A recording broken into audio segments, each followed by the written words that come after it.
കണ്ണൂരിലെ കോൺഗ്രസ് സ്ഥാനാർത്ഥി മുൻ കണ്ണൂർ മേയർ ടി.ഒ. മോഹനൻ കെ സുധാകരനെ കാണാൻ എത്തിയിരിക്കുകയാണ്. കെ സുധാകരന്റെ വസതിയിൽ. കെ സുധാകരൻ ഇന്നലെ പാർട്ടിയോട് പൂർണ്ണ വിധേയത്വം പ്രഖ്യാപിച്ചിരുന്നു. അതുകൊണ്ട് തന്നെ ഇനി കെ സുധാകരനെ പ്രചാരണത്തിനിറക്കുക എന്നതാണ് ടി.ഒ. മോഹനന്റെ ദൗത്യം. മുൻ കണ്ണൂർ മേയറാണ്. കോൺഗ്രസിന്റെ കുത്തക സീറ്റുകളിലൊന്നായ കണ്ണൂർ കഴിഞ്ഞ ഒരു പതിറ്റാണ്ടായി കോൺഗ്രസിന് നഷ്ടപ്പെടുന്ന സാഹചര്യമാണ് ഉള്ളത്. കഴിഞ്ഞ 10 വർഷമായി രാമചന്ദ്രൻ കടന്നപ്പള്ളി LDF MLA ആണ് അവിടെ ഉള്ളത്. അത് തിരിച്ചുപിടിക്കാനുള്ള നിയോഗമാണ് മുൻ കണ്ണൂർ മേയർ കൂടിയായ ടി.ഒ. മോഹന്റെ. രാഷ്ട്രീയമായി UDFന് മേൽക്കൈയുള്ള മണ്ഡലമാണ് കണ്ണൂരെങ്കിലും സതീശൻ പാച്ചേനി തുടർച്ചയായ 2 തെരഞ്ഞെടുപ്പുകളിൽ പരാജയപ്പെടുകയാണ് ഉണ്ടായത്. 2016-ലും 2021-ലും. ഇത്തവണ ജയിക്കുക എന്നുള്ളതാണ് ടി.ഒ. മോഹനന്റെ ലക്ഷ്യം. രാമചന്ദ്രൻ കടന്നപ്പള്ളി തന്നെയാണ് ഇടതുമുന്നണി സ്ഥാനാർത്ഥി. കെ സുധാകരൻ പ്രതിനിധീകരിച്ചിരുന്ന മണ്ഡലമാണ് കണ്ണൂർ. 2009-ൽ ലോക്സഭയിലേക്ക് മത്സരിക്കാൻ കെ സുധാകരൻ രാജിവെച്ചൊഴിയും വരെ കെ സുധാകരൻ കണ്ണൂർ MLA ആയിരുന്നു.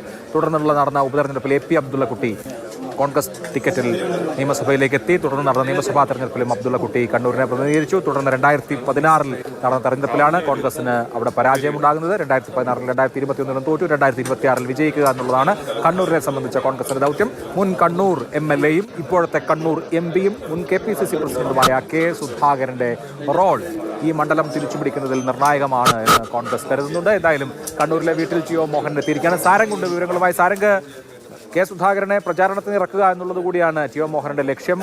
കേസ് അതിന് വഴങ്ങിയിട്ടുണ്ടോ? ഇപ്പോൾ അദ്ദേഹത്തിന്റെ മനസ്സെന്താണ്? ഇന്നലെ ഹൈക്കമാൻഡുമായി ചർച്ച നടത്തി ഒരു ആശ്വാസത്തിലൊക്കെയാണ് അദ്ദേഹം എത്തിയത്. എന്തൊക്കെയോ ചില ഉറപ്പുകൾ അദ്ദേഹത്തിന് കൊടുത്തിട്ടുണ്ടെന്ന് തോന്നുന്നു.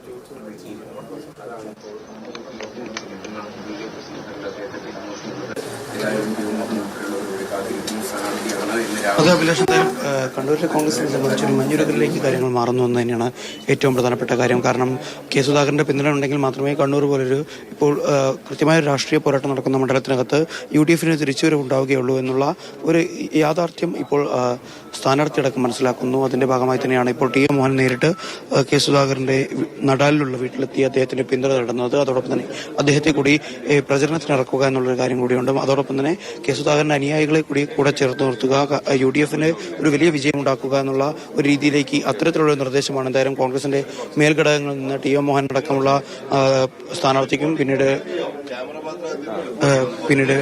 കണ്ണൂർ DCCക്ക് അടക്കം ലഭിച്ചിട്ടുള്ള നിർദ്ദേശം. അപ്പോൾ അതിന്റെ ഭാഗമായി എന്തായാലും കൃത്യമായിട്ടുള്ള ഒരു ഇടപെടൽ, എന്തായാലും സമവായ ചർച്ച നടന്നിട്ടുണ്ടായിരുന്നു. അതിന്റെ തുടർച്ച എന്ന രീതിയിൽ തന്നെ നമുക്ക് ഈ കൂടിക്കാഴ്ചയെ കാണാൻ കഴിയും. എന്തായാലും അല്പസമയത്തിനകം തന്നെ കെ സുധാകരൻ ടി.ഒ. മോഹനുമായി കൂടിക്കാഴ്ച നടത്തും. അതിനുശേഷമായിരിക്കും എന്തായാലും മണ്ഡലത്തിലടക്കം പ്രചരണ പ്രവർത്തനങ്ങളിലേക്ക് ടി.ഒ. മോഹൻ കടക്കുക. അഭിലാഷ്, ടി.ഒ. മോഹൻ പ്രചാരണം തുടങ്ങുകയാണ്. കണ്ണൂരിൽ ഏറെ വടംവലിക്ക് ശേഷമാണ് കണ്ണൂർ സീറ്റിന്റെ കാര്യത്തിൽ കോൺഗ്രസിൽ തീരുമാനമായത്. കെ സുധാകരൻ മത്സരിക്കാൻ ആഗ്രഹിച്ച സീറ്റാണ് കണ്ണൂർ. ഇപ്പോൾ കണ്ണൂരിലെ സ്ഥാനാർത്ഥിയായി നിയോഗിക്കപ്പെട്ട ടി.ഒ. മോഹനൻ കെ സുധാകരന്റെ വസതിയിൽ കെ സുധാകരന്റെ പിന്തുണ തേടി എത്തിയിരിക്കുകയാണ്. CK വിജയനുണ്ട് വിവരങ്ങളുമായി. വിജയൻ, ഇനി കണ്ണൂരിലെ സ്ഥാനാർത്ഥിക്ക് കെ സുധാകരന്റെ പിന്തുണ എന്നുള്ളതാണ് അടുത്തത് നടക്കാൻ പോകുന്നത്. അദ്ദേഹം പാർട്ടിക്കൊപ്പമെന്ന് പ്രഖ്യാപിച്ചതിനാൽ അക്കാര്യത്തിൽ വലിയ ആശങ്കയ്ക്ക് അടിസ്ഥാനമുണ്ടോ? അദ്ദേഹം മറ്റു ചില പേരുകൾ മുന്നോട്ട് വെച്ചിരുന്നു. അമൃത രാമകൃഷ്ണന്റെ പേര് ആദ്യം പറഞ്ഞിരുന്നു. പിന്നീട് റിജിൽ മാക്കുറ്റി മത്സരിക്കട്ടെ എന്നൊക്കെ കെ സുധാകരൻ ഹൈക്കമാൻഡിനോട് പറഞ്ഞിരുന്നു. പക്ഷേ നേരത്തെ CEC തയ്യാറാക്കിയ പട്ടികയിൽ യാതൊരു മാറ്റവും വന്നിട്ടില്ല. ടി.ഒ. മോഹനനാണ് സ്ഥാനാർത്ഥിയായി വന്നത്. കെ സുധാകരൻ പ്രചരണത്തിന് ഇറങ്ങാൻ തന്നെയാണോ സാധ്യത? സ്വാഭാവികമായും കെ സുധാകരൻ പ്രചരണത്തിന് ഇറങ്ങും. കാരണം കെ സുധാകരൻ പ്രചരണത്തിന് ഇറങ്ങിയില്ല എങ്കിൽ അത് കുറച്ചുകൂടി അദ്ദേഹത്തിനെതിരെയുള്ള ഗൗരവമായൊരു വിഷയമായി AICCയുടെയും മറ്റും നേതൃത്വത്തിലെത്തും. എന്തൊക്കെ പറഞ്ഞാലും KC വേണുഗോപാലിൻ്റെ ഒരു റഡാറിൽ തന്നെയാണ് ഇപ്പോഴും കെ സുധാകരൻ ഉള്ളത്. ഇത്രയും കാലം കെ സുധാകരന് വേണ്ടി അല്ലെങ്കിൽ കെ സുധാകരന് പരിക്കൊന്നും ഏൽക്കാത്ത രീതിയിൽ ഈ പ്രശ്നം പരിഹരിച്ച് അദ്ദേഹത്തെ ഡൽഹിയിൽ നിന്ന് തിരിച്ച് കണ്ണൂരിലേക്ക് എത്തിച്ചു. ഇനി അദ്ദേഹം പ്രചരണത്തിന് ഇറങ്ങുന്നില്ല എങ്കിൽ ഏതെങ്കിലും കാരണവശാൽ അത് ഈ മണ്ഡലത്തിൻ്റെ ജയപരാജയങ്ങൾ നിശ്ചയിക്കുന്നതിൽ ഘടകമായി മാറും.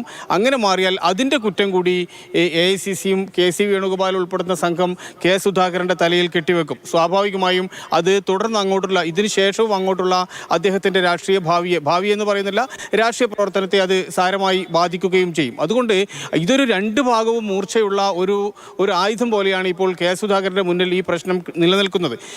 ഔദ്യോഗിക സ്ഥാനാർത്ഥിക്ക് വേണ്ടി പ്രചരണത്തിനിറങ്ങുകയും അദ്ദേഹം ഇദ്ദേഹത്തെ വിജയിപ്പിക്കുകയും ചെയ്യേണ്ടതിൻ്റെ ഉത്തരവാദിത്വത്തിൻ്റെ ഒരു വലിയൊരു ഭാഗം ഇദ്ദേഹത്തിൻ്റെ കയ്യിലുണ്ട്. അതോടൊപ്പം തന്നെ AICC-യുമായി വിഘടിച്ച് വീട്ടിലേക്ക് നിൽക്കുകയോ അദ്ദേഹത്തിൻ്റെ ആൾക്കാരെ പ്രചരണത്തിന് പങ്കെടുപ്പിക്കാതിരിക്കുകയോ ചെയ്താൽ അത് അദ്ദേഹത്തിൻ്റെ മേലുള്ള കെ സുധാകരന്റെ മേലുള്ള വലിയൊരു കുറ്റമായി അവശേഷിക്കുകയും ചെയ്യും. കാത്തിരിക്കുകയാണ് കെ സുധാകരന്റെ നടാലിലെ വീട്ടിൽ കെ സുധാകരനെ കാണാനായി എത്തിയിരിക്കുകയാണ് കണ്ണൂരിലെ UDF സ്ഥാനാർത്ഥി ടിഒ മോഹനന് പിന്തുണ പ്രഖ്യാപിക്കുന്ന കെ സുധാകരനെ നമുക്ക് വരുന്ന മിനിറ്റുകളിൽ കാണാൻ കഴിഞ്ഞേക്കും. കാരണം ആ തരത്തിലൊരു സമവായ ഫോർമുല ഉണ്ടായി കഴിഞ്ഞിട്ടുണ്ട്.